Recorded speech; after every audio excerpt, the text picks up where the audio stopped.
Hello everyone, and thanks for joining me. In this video, we're going to be looking at how to read your plot plan. So you might have a plot plan if you are getting ready to build a house.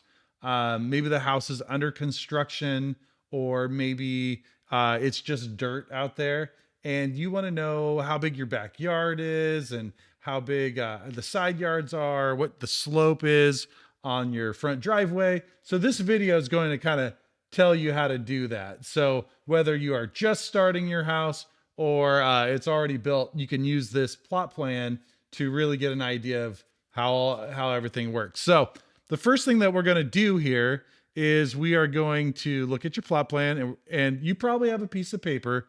I'm going to use the computer here. And the most important part of a plot plan is the legend. So you come up to the legend, you can see what the different symbols mean. So here we got a street light, a fire hydrant, drain inlet, right? So you have everything that's here, well, almost everything, and I'll explain in a little bit. So you have those items there. Let's start with what type of fence we have, right? So the 6-foot wood fence is what type of fence line goes around your house. So you come there, and right here you can see the little X's, right? And then it's going to run along the edge of your house. So that is a fence line. So we know 6-foot wood fence, the X, and that's what that looks like. There are some things though that are not going to be on the legend. And one of those things is going to be slope indications. So the slope indication are these triangles right here. And the top of the slope is the wide part and the bottom is the narrow part. So in this one, the sloping is going into the neighbors' homes, and it's not very much, maybe 2-3 feet. Doesn't have an exact measurement, but sometimes these slope lines can be pretty big like that, right? So if you saw slope lines like that, you would know you have a fairly big slope in the backyard or what have you. So that is slope lines. And then let's look at why most of you are here. You want to know how to see how big the backyard is, or how big the side yard is. So let's get to that. You're looking for a line that connects from the fence to part of the house. It's going to have little arrows. And then in the middle, you're going to have a number, in this case, 46 feet, right? So you can look all over this plot plan and see these things. So for example, here's another one, 32 feet, right? From that side, 36 feet. All right. 8 feet right here on the side, the house side of the house. Now, this is a really important one. People will always want to know this one. How wide is the driveway side yard? Now, why is that important? So, driveway side yard, this one's 20 feet. Maybe you have some toys that have wheels, right? You have some wave runners or ATVs, or maybe you have a trailer that you want to get to the back of the house behind the fence line. You're going to need probably at least 11 feet there. You know, small trailer, the wheel, the wheel length is about 8.5 feet, 9 feet in that range. And so you're going to need probably at least 11 feet to build a fence in order to get it to the back of your property. Now, keep in mind, you need to check your local CCNRs to make sure what the restrictions on having things like RVs and things on the back of your or the side of your house. Now, what some people will do is they'll look at this here, the 20 feet. They'll be like, great, here's their driveway, right? They'll just extend their driveway out, pour some more concrete, and then drop that concrete all the way to the back. That's pretty common that people will do. So that's how you find all the different measurements of the house.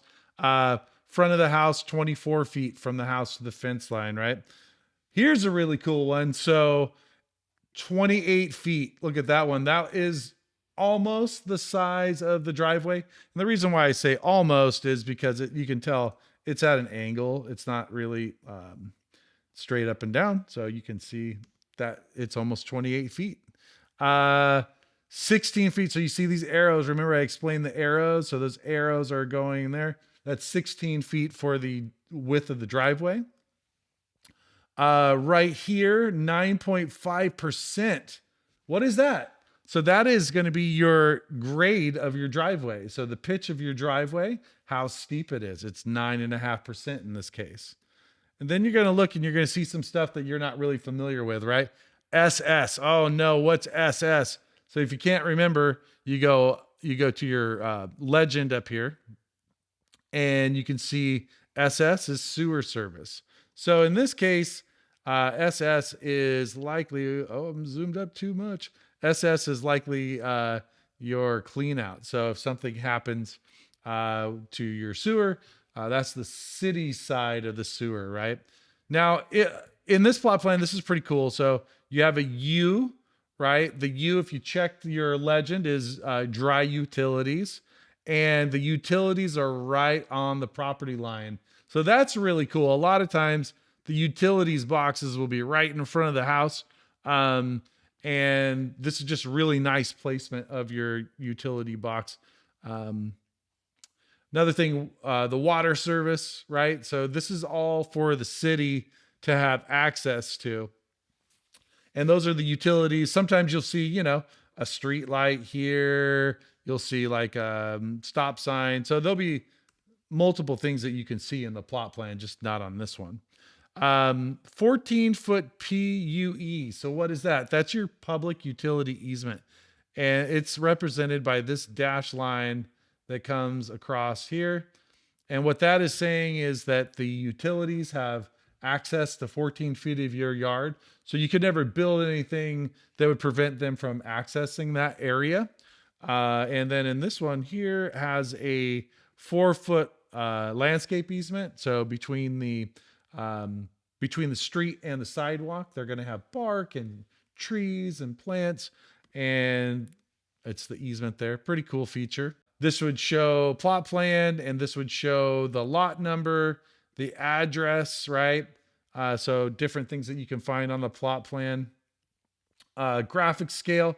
So these are made to scale where you can measure off an inch, right? And actually see how deep things are. So made to scale means that you can use the scale to see to get a measurement from. Also here you have cardinal directions, right? So this is showing how north is facing. So the tip of the arrow is north. And then what does this mean? So a lot of people, if you have a south facing backyard like this, you're going to have the sun, which is in the south of your backyard. And you're going to have sun in the south, which means it's going to be really good for growing vegetables or plants. If you like to grow plants, if you're going to put in a pool, you're always going to have sun in your backyard, in a south facing backyard. The sun is going to travel across the sky, but it's always going to be in the south. And so that's what that means. And you can use your cardinal directions to know if your home's facing north or east or west or south. Lot size. So for example, up here in the legend, one thing that I did miss is the lot size. So you can see this one's 11,633 square feet. That in this area, we're up in Lake Plumas for this one. That's a pretty big lot. APN number, that's going to be tax identifier number. Not showing it for obvious reasons. What else can you see here? So you can see a setback marker. So this line, this arrows that run around the house basically are showing you the closest point that you can have any kind of structure. So let's say, for example, you're like going to extend the extended covered patio. And you could not go past that line there. That would be against the setback limit. The other things that you can see are the other lots, right? Lot 98 is right there. Lot 97 is right here. Lot 93 is on the side. So you can see where the neighboring lots are. You can also see some interesting stuff here. So you can see that is the garage side door. So how it's in relation to your home. The other thing that you can see is the driveways for the the neighbor's home. So you can see, whoops, you can see how the driveways are coming into the cul-de-sac on this one. And then one other thing you can see that's pretty cool about this one is, what style of trees are going to be there, right? So like a red oak. And then you go down to the front and you look at this little squiggly line here. That's a tree. Now the tree's not going to be that big when we put it in. And I don't know that it will ever be that big. I have no idea. But what it's saying is we think that there's going to be a tree there at some point, as the plot plan says. So anyway, that is how to read a plot plan. Thanks for joining me. And if you like this kind of information, smack the like button and thumbs up and all the good stuff. And I'll continue to make them. I hope you enjoyed it and have a great day. Thanks. Bye.